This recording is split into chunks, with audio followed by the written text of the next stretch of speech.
Brainies, and welcome to my channel. I am your brainy mentor Vishakha, and this is my first video on this channel. I hope you like my teaching skills and will surely subscribe to the channel. So, without wasting any more time, let me tell you, we'll be starting with class 12th Humanities.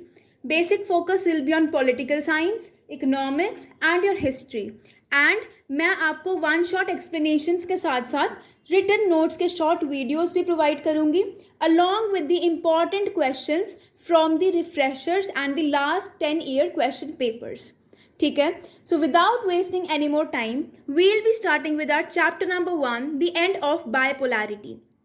अब अगर आपके पास old addition books हैं तो ये chapter number 2 होगा और आपकी book में ये चैप्टर नंबर 1 होगा, the cold war era.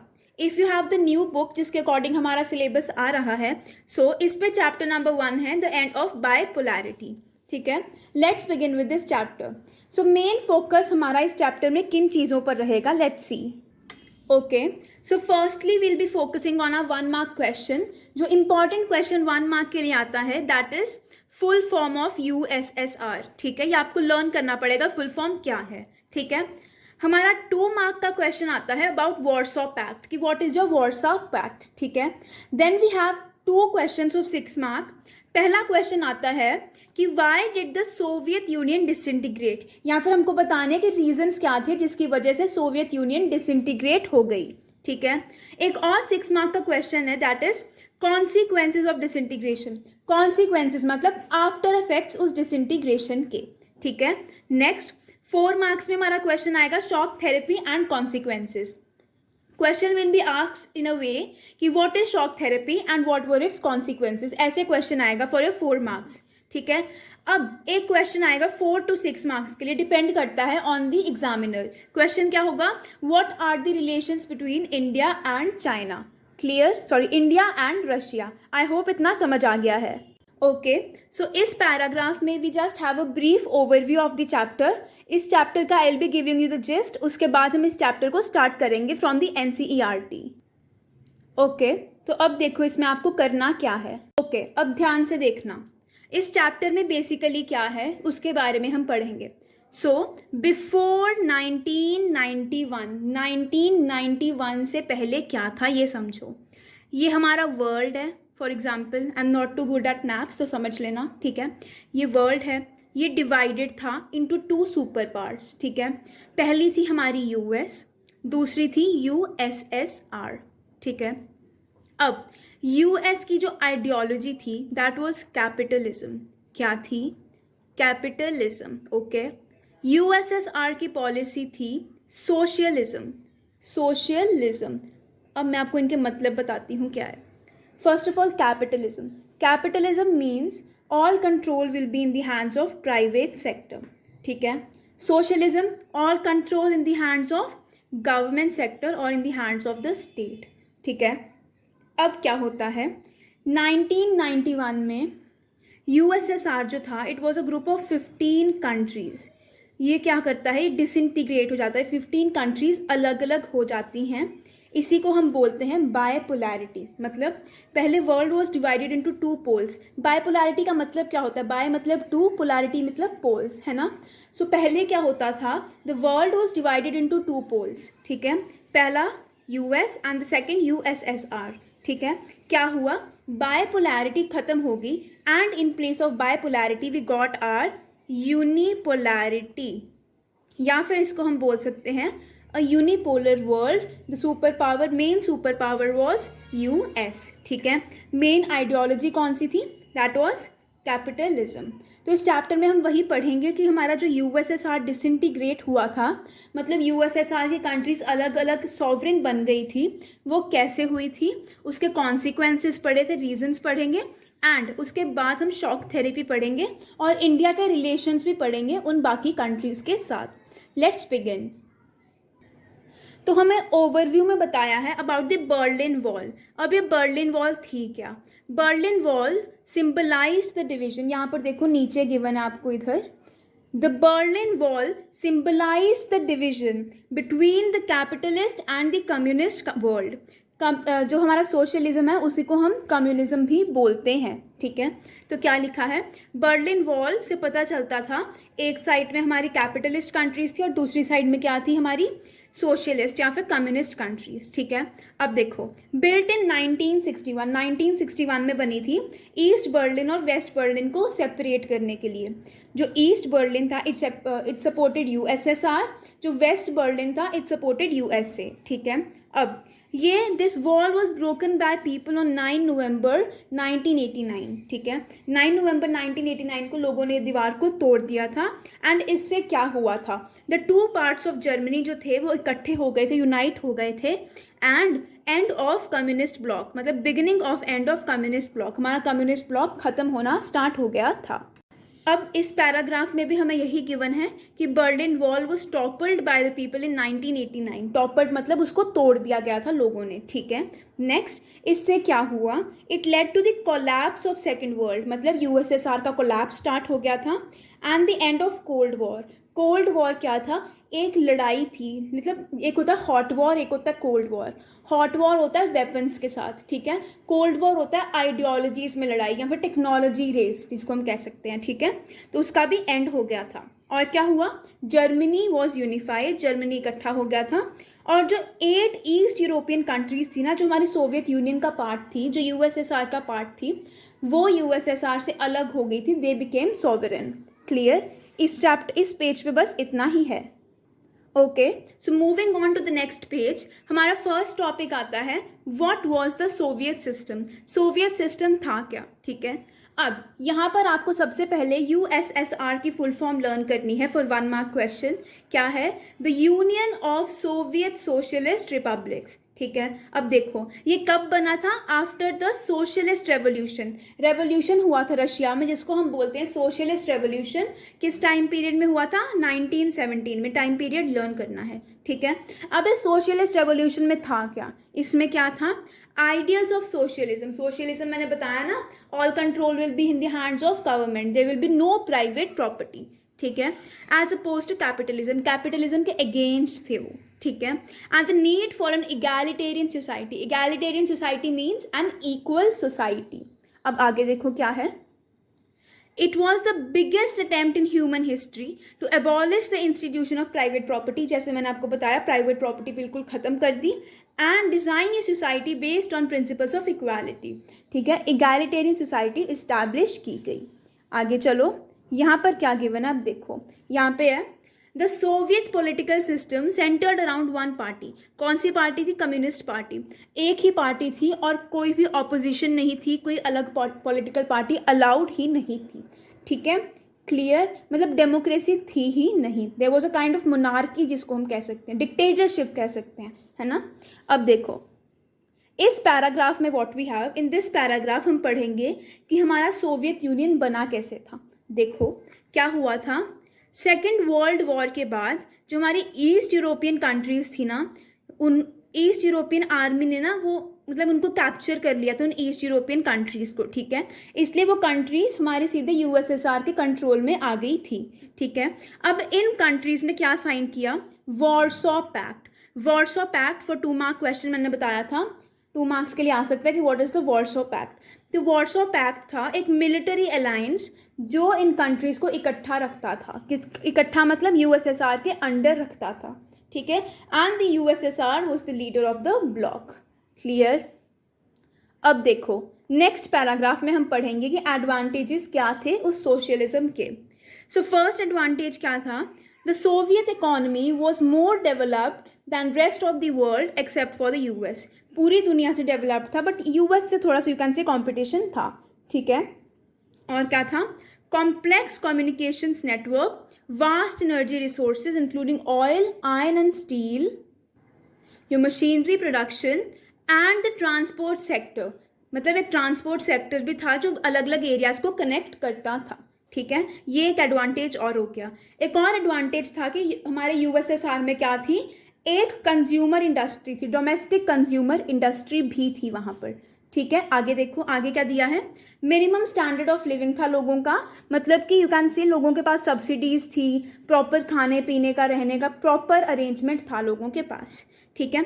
Most important, unemployment नहीं थी, मतलब एवरी वन वॉज एम्प्लॉयड, ठीक है। बेस्ट एडवांटेज तो यही था कि पूरी एम्प्लॉयमेंट थी। क्लियर। अब नेक्स्ट, इस पैराग्राफ में will be starting about the disadvantages, ठीक है। डिसएडवांटेजेस क्या थे वो हम यहाँ पे देखेंगे। पहला डिसएडवांटेज था कि the Soviet system became very bureaucratic and authoritarian. अब let me tell you something, देखो जैसा कि हमारी कम्युनिस्ट पार्टी थी हमारे यूएसएसआर में, there was only one party, the communist party. अब ऑब्वियसली कोई ऑपोजिशन नहीं है, कोई कुछ नहीं है, तो क्या होता है, जो कम्युनिस्ट पार्टी है वो क्या करेगी, अपना रोप जमाएगी, यू कैन से अपनी डिक्टेटरशिप वहाँ पर स्टार्ट कर देगी, है ना, समझ रहे हो ना। इसका क्या मतलब हुआ कि जो हमारी कम्युनिस्ट पार्टी थी ना, it was not at all accountable to the people, ठीक है। तो लोगों की एस्पिरेशंस फुलफिल नहीं हो रही थी। और क्या है, lack of democracy and freedom and absence of freedom of speech. Democracy भी नहीं थी और फ्रीडम ऑफ स्पीच भी नहीं थी, ठीक है। अब आगे यहाँ पे क्या लिखा है, Russia was only one of the 15 republics that together constituted the USSR. Russia भी वन ऑफ द रिपब्लिक्स थी, बट रशिया डोमिनेट करती थी बाकी कंट्रीज के लोगों को। क्लियर है, ओके। इसके मैं नोट्स भी प्रोवाइड कर दूंगी, मैंने अपलोड कर दिया short video, you can click on the I button above and check it out. अब आगे देखो क्या होता है, अब इधर आओ, इस पेज पे हमें क्या दिया है, चेक इट प्रॉपरली। देखो, Soviet union lagged behind the west in technology. Technology में वेस्ट से थोड़ा पीछे था, ठीक है। कभी कभी मैच भी कर लेता था वेस्टर्न कंट्रीज़ को, बट किस चीज़ में बहुत पीछे था, it was importantly in fulfilling the political और economic aspirations of the citizens. मतलब लोगों की एस्पिरेशंस ही फुलफिल नहीं कर पा रहा था हमारा यूएसएसआर या फिर सोवियत यूनियन, ठीक है। अब 1979 में सोवियत यूनियन ने इराक पे इन्वेजन कर दिया। इससे क्या हुआ, इकॉनमी और ज़्यादा ख़राब हो गई और शॉर्टेज इन कंज्यूमर गुड्स की शॉर्टेज होगी, फूड इंपोर्ट किया जाने लग पड़ा, एंड 1970s के टाइम में क्या हुआ, इकोनॉमी बिकेम स्टैग्नेंट। क्लियर है, समझ आ गया अच्छे से, ओके। सो जो ये टॉपिक है ना, it is very important for your 6 mark questions. इससे क्वेश्चन आएगा कि what were the reasons for the disintegration of USSR, या फिर ऐसे लिख सकते हैं why did the Soviet Union disintegrate, ठीक है। पॉइंट्स में लिखना है, पॉइंट वाइज एक्सप्लेन करूंगी। पहला पॉइंट यहाँ पर आता है, पहला पॉइंट ये है, ये देखो यहाँ पे, internal weakness of Soviet political and economic institutions, ठीक है, which failed to meet the aspirations of people. मतलब वहाँ के लोगों की ये एस्पिरेशंस फुलफिल नहीं हो पा रही थी, उनके जो डिज़ायर्स थे वही फुलफिल नहीं कर पा रही थी हमारी स्टेट, ठीक है। दूसरा क्या था, इकोनॉमिक स्टैग्नेशन। जब मैंने बताया था ना अफगानिस्तान के साथ वॉर हुआ था, जब कैप्चर किया था अफगानिस्तान को, कब किया था, 1979, मैंने बताया था अभी, है ना। तो उसके बाद क्या हुआ था, इकोनॉमिक स्टैग्नेशन आ गई थी, ठीक है। नेक्स्ट, और क्या हुआ था, इधर देखो, Soviet economy used much of its resources in maintaining a nuclear and military arsenal and the development of satellite states, ठीक है। अपने सारे रिसोर्सेज उन्होंने लगा दी मिलिट्री पे। इससे क्या हुआ, इससे बहुत ज़्यादा बर्डन बन गया इकोनॉमी पे, ठीक है। यहाँ पे लिखा है देखो, huge economic burden that the system could not cope up with. बहुत ज़्यादा बर्डन हो गया, ठीक है। और लोगों को भी पता चल गया कि ये जो हमारी जो यूएसएसआर है कितना पीछे है वेस्ट से, ठीक है। पहले ये था कि लोगों को एक मतलब भ्रम में रखा गया था, इन अ मिसअंडरस्टैंडिंग में रखा गया था कि हमारा जो यूएसएसआर है वो बहुत आगे है वेस्टर्न कंट्रीज से, बट अब लोगों को समझ आ गया था कि नहीं, यूएस आगे है हमारे यूएसएसआर से। अब देखो और क्या रीजंस थे कि जो कम्युनिस्ट पार्टी थी, मैंने आपको बताया था ना कि वो अनकाउंटेबल नहीं रह सकती थी फिर, है ना। तो क्या हुआ, communist party that had ruled the Soviet union for over 70 years, 70 years तक सोवियत यूनियन पे रूल किया था उसने, बट वो क्या थी, अनअकाउंटेबल थी, ठीक है। वो अकाउंटेबल नहीं थी लोगों को, ठीक है। लोग उसको क्वेश्चन नहीं कर पाते थे, ठीक है, समझ आ रहा है, ठीक है। और क्या रीजंस थे, और रीजंस थे slow and stifling administration, corruption बहुत थी, then inability of system to correct mistakes it had made, जो सिस्टम ने मिस्टेक्स बनाई थी वो करेक्ट नहीं कर रहा था, एंड और क्या था, unwillingness to allow more openness in the government में ओपननेस नहीं आ रही थी, बहुत टाइट से, क्यों मतलब यूजन से बहुत टाइट कम्युनिज्म या फिर सोशलिज्म था, ठीक है। और क्या था, पार्टी ब्यूरोक्रेट्स गेंड मोर प्रिविलेजेस दैन ऑर्डिनरी सिटीजन्स, जिसको हम नेपोटिज्म भी कह सकते हैं। प्राइवेट लोगों को, like you can say party लोगों को बहुत ज़्यादा वो मिलते थे, एक्स्ट्रा प्रिविलेजेस मिलते थे, ठीक है। और देखो आगे, यहाँ से हमें ये बताया गया है कि जो गोर्बाचेव थे ना, उनके रिफॉर्म्स से, जो उन्होंने रिफॉर्म्स इनिशिएट किए थे, उससे यूएसएसआर बच सकता था, बट फिर भी वो डिसइंटीग्रेट हो गया। इसके क्या रीजन थे यहाँ पर देखो। Mainly there were sections of Soviet society, मतलब कुछ ऐसे लोग थे सोवियत सोसाइटी में, वो क्या कहते थे कि गोर्बाचेव बहुत तेज़ चल रहा है, और कुछ कहते थे कि वो बहुत स्लो चल रहा है, जिसकी वजह से बेनिफिट नहीं हो पा रहा। सो क्या हुआ, एक टग ऑफ वॉर स्टार्ट होगी। कोई कह रहा है कि जल्दी चल रहा है, कोई कह रहा है कम चल रहा है, स्लो चल रहा है। इससे क्या हुआ, even those who were with him became disillusioned, मतलब जो उसके साथ थे वो, उनको भी समझ नहीं आ रहा था कि वो किसकी साइड दें, एंड एट द एंड मतलब उसका किसी ने भी साथ नहीं दिया गोर्बाचेव का, ठीक है। और क्या रीजंस थे सोवियत यूनियन के डिसइंटीग्रेशन के। सो लास्ट रीज़न यहाँ पर आता है, last but not the least, a very important reason, that is rise of nationalism and desire for sovereignty with in various republics. मतलब नेशनलिज्म मतलब love for the country and hate for the others, जिसको हम कहते हैं ना, वो बहुत countries में बढ़ गया था, ठीक है। कंट्रीज़ क्या चाहती थी कि वी शुड बिकम सॉवरेन, वो सॉवरेनिटी चाहती थी, ठीक है। कौन सी कंट्रीज थी, we have Russia, we have the Baltic republics of Estonia, Latvia and Lithuania, then we have Ukraine, Georgia and others. इनकी वजह से यू कैन से हमारा यूएसएसआर डिसइंटीग्रेट हो गया था, क्लियर। और क्या था, डिससेटिस्फैक्शन बहुत ज़्यादा थी लोगों में, ठीक है, कंट्रीज़ में भी थी और लोगों में भी थी। लोग पहले क्या लगता था कि जो सेंट्रल एशियन कंट्रीज़ हैं वो अगेंस्ट हो जाएंगी, बट यहाँ पे ऑपोजिट हुआ था, यहाँ पे ईस्ट यूरोपियन कंट्रीज अगेंस्ट हो गई थी हमारे यूएसएसआर कंट्रोल के, clear. Next topic is consequences of disintegration. Mark it as very important for 6 mark questions. इसके भी वाइज पॉइंट करेंगे, ठीक है। सबसे पहला कॉन्सिक्वेंस, डिसइंटीग्रेशन के बाद हुआ क्या, देखो सबसे पहले क्या हुआ, and of cold war, cold war खत्म हो गया, मेन जो साइलेंट लड़ाई चल रही थी वो खत्म हो गई। Then end of the arms race, जो एक होड़ चल रही थी कि हम ज़्यादा वेपन्स बनाएंगे, हम बनाएंगे, वो भी खत्म हो गया। Next, power relations in the world politics changed and relative influence of ideas and institutions also change, मतलब कि जो पावर रिलेशंस थे वो बदल गए थे, मतलब वर्ल्ड पॉलिटिक्स एक तरह से चेंज हो गई थी, मैनी न्यू कंट्रीज फॉर्म हो गई थी, ठीक है। फिर क्या हुआ, हमारा यूएस जो था वो एक इकलौती सुपर पावर रहेगी, तो क्या हुआ, हमारा यूएस बन गया द सोल सुपर पावर, ठीक है। मतलब कि अब यूनिपोलर वर्ल्ड हो गया था, ठीक है। यूनिपोलर का मतलब ओनली वन सुपर पावर, ठीक है। Backed by the power and prestige of the US, the capitalist economy was now the dominant economic system internationally. Many countries started following capitalism, ठीक है। नेक्स्ट, और क्या कॉन्सिक्वेंस थे, emergence of many new countries, बहुत सी countries emerge हुई थी, नई countries बनी थी, ठीक है। इनमें से जो बाल्टिक कंट्रीज थी और जो ईस्ट यूरोपियन स्टेट्स थी वो क्या चाहती थी कि वो यूरोपियन यूनियन ज्वाइन कर ले एंड नाटो का पार्ट बन जाए। नाटो का फुल फॉर्म भी आ सकता है, क्या है, नॉर्थ अटलांटिक ट्रीटी ऑर्गेनाइजेशन, ठीक है। और सेंट्रल एशियन कंट्रीज जो थी वो क्या चाहती थी, वो अपना एडवांटेज लेना चाहती थी अपनी लोकेशन का, वो क्या चाहती थी कि वो क्लोज रिलेशनशिप बनाए रखे with Russia, west, US, China and other countries, वो मतलब मिलजुल कर रहना चाहती थी हमारी सेंट्रल एशियन कंट्रीज, ओके। अब नेक्स्ट हमारे पास आती है shock therapy in post communist regimes. ये 4 मार्क में क्वेश्चन आएगा, इसके कॉन्सिक्वेंसेज एंड इसका मीनिंग, ठीक है।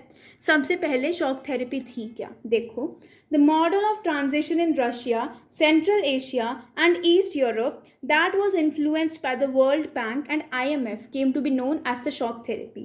अब देखो मैंने आपको बताया था ना, जब यूएसएसआर डिसइंटीग्रेट हो गया, यूएस सुप्रीम सुपर पावर बन गया, उससे क्या हुआ, capitalism most dominant form of economy हो गई, ठीक है। अब इन कंट्रीज ने क्या स्टार्ट कर दिया, अपने आप को कैपिटलिज्म में चेंज करना स्टार्ट कर दिया, ठीक है। अब इसी ट्रांजिशन को जो हमारे वर्ल्ड बैंक और आईएमएफ ने इस ट्रांजिशन में हेल्प की थी, इसी ट्रांजिशन को हम बोलते हैं द शॉक थेरेपी, ठीक है।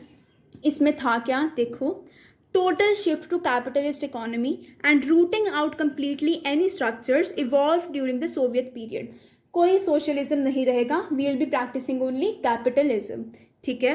Private ownership was to be the dominant pattern of ownership. Private ownership ही होगी, कोई कलेक्टिवाइजेशन नहीं होगी, कोई कलेक्टिव फार्म्स नहीं होंगे. क्या होंगे? प्राइवेट फार्मिंग होगी और एग्रीकल्चर भी प्राइवेट हो जाएगा.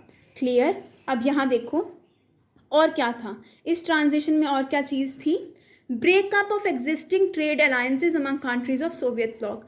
जो सोवियत कंट्रीज थी उन्होंने आपस में जो अलायंसेस किए थे, ट्रेड अलायंसेस किए थे, उनको तोड़ के क्या करना है, वो बाकी कंट्रीज के साथ भी ट्रेड कर सकती थी.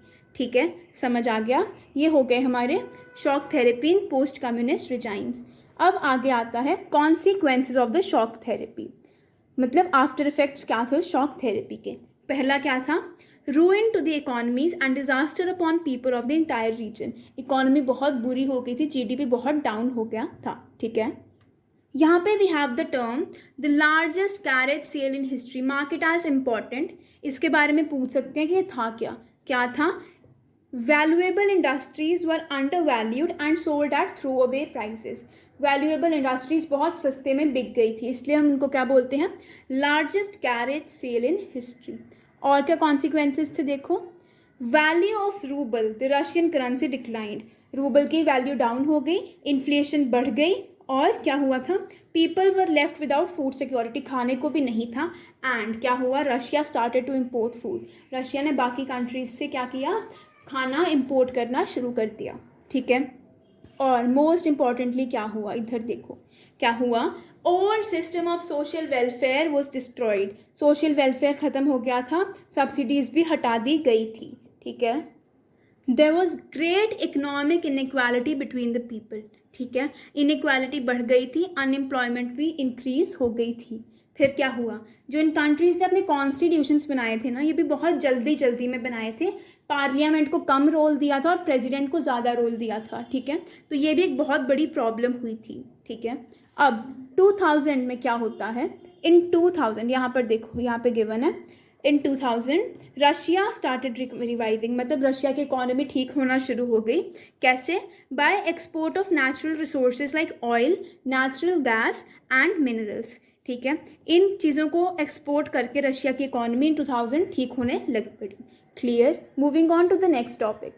Okay, so tensions and conflicts. This is not an important topic, just जो मैं समझाऊंगी समझ लेना, मार्क करना होगा, नोट करना होगा, कर लेना. You can also take the screenshots. सबसे पहले देखो अबाउट चेचन्या एंड डेगेस्टन. यहाँ पे क्या हुआ था? वॉयलेंट सेसेशनिस्ट मूवमेंट्स, मतलब अलग होने की मूवमेंट्स चलाई गई थी कि we do not want to stay in this place. ठीक है. फिर मॉस्को के लोगों ने क्या किया? मॉस्को की पुलिस ने क्या किया? बहुत ज़्यादा बॉम्ब्स वगैरह गिराए, जिससे क्या हुआ? ह्यूमन राइट्स भी वॉयलेट हुए थे. ठीक है. अब नेक्स्ट आता है हमारे पास तजाकिस्तान. तजाकिस्तान में क्या था? Civil war. ठीक है, जो 10 सालों तक चला था. ठीक है. देन अजरबैजान की एक प्रोविंस थी नागोर्नो कराबख. यहाँ पे क्या हुआ था?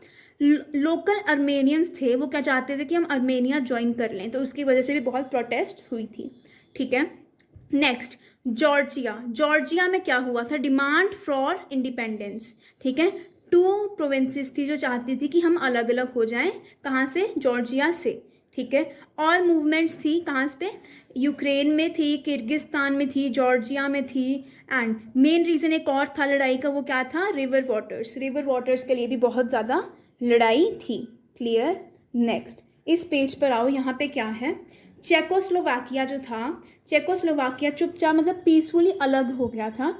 1 for the Czechs and the other for Slovaks. ठीक है. 2 इंडिपेंडेंट कंट्रीज बन गई थी, चेक एंड स्लोवैक. ठीक है.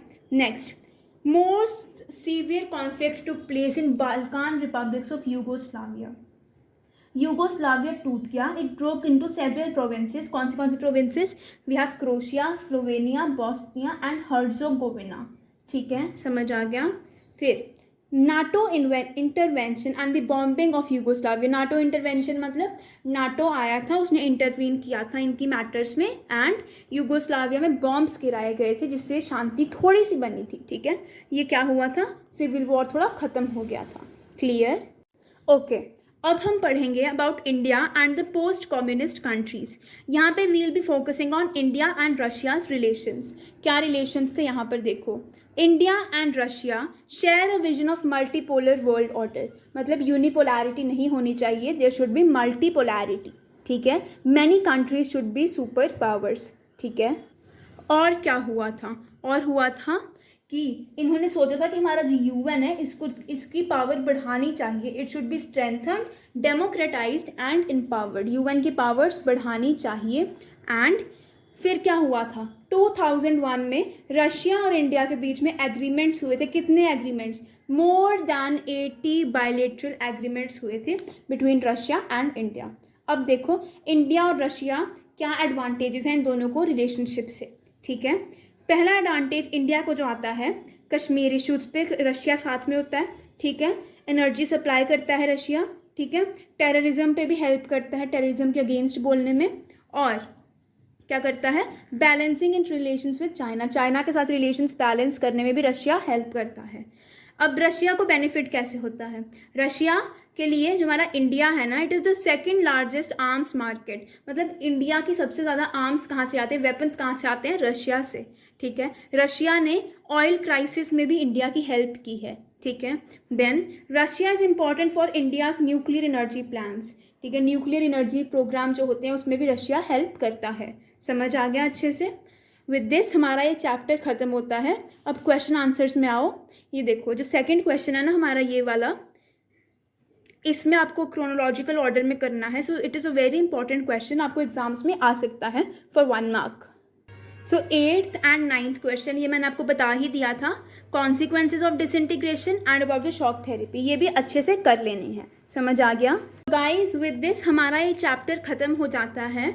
आई होप आपको अच्छे से समझ आ गया होगा। अब नेक्स्ट वीडियो में इसके इंपॉर्टेंट क्वेश्चंस आपको प्रॉपर जो हमारी रिफ्रेशर है आर MBD रिफ्रेशर, उससे प्रॉपर इसके इंपॉर्टेंट क्वेश्चंस करवा दूंगी। एंड इसके written notes I have uploaded on the channel, short video upload किया, you can check out, click on the link and check out. And वो जो important questions है वो भी अपलोड कर दूंगी कल तक। So I hope you like this video. अच्छा लगा हो तो ज़रूर लाइक कर देना, अपने फ्रेंड्स को शेयर कर देना जल्दी जल्दी। न्यू चैनल है, I should get your support, ठीक है। जल्दी जल्दी सब्सक्राइब करो, लाइक करो, शेयर करो to your family members, to your juniors, to your seniors, everyone, सबके साथ शेयर कर दो, ठीक है। I hope you like this video. Thank you so much for watching.